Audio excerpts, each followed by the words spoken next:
Good morning guys! Ayan guys, maaga tayong babangon ngayon. Kasi magpapa-house blessing tayo ngayon dito sa ating kwarto.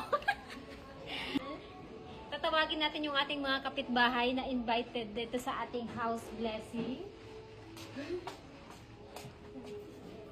Mga kapitbahay, halina kayo! Mag-i-start na yung ating kainan. Tapos ito pala yung tunay na may-ari. Guys, nandito tayo ngayon sa IKEA. Maghanap tayo ng magandang interior design para sa ating mini house. Interior design!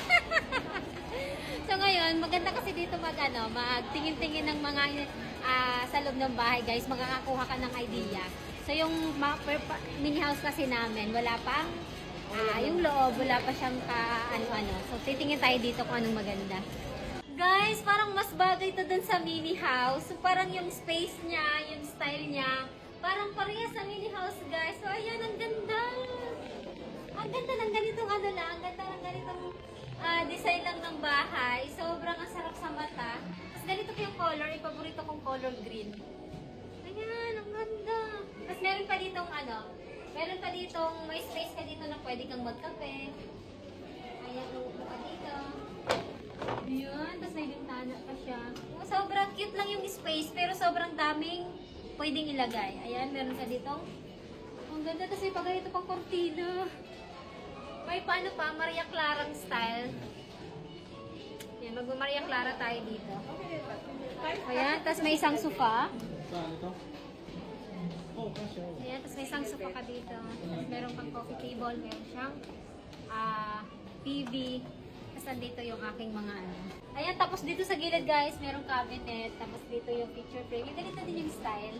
Picture frame ng aking wedding frame. Ang ganda. Tapos merong mga ang ganda niya. Ay, ang dami! Cute lang yung space niya, pero sobrang daming malalagay. Ayan, meron pa dito. Magpahinga ka pagpagod na ako sa farm. Pwede ako magpahinga kami dito ni Waki. Nandito si Waki or dito si Waki. Tapos meron ditong lampshade. Tapos ang kagandahan dito, ito yung isa sa pinakagusto ko na babagay sa farm. Yung Charlene Diar. Sobrang kawayan siya, guys. Farm na farm yung kanyang vibes. Ayan. Meron ditong lampshade, meron pang ay, yung isa pa din sa gusto ko, yung mga na yan, plato-plato na yan. Ayan, ang ganda niyang pang-design, pero ang ganda nga, gusto nga natin, pero problema, tingnan nyo naman ang presyo, sa isang piraso lang. So, ito yung hindi natin ma-afford.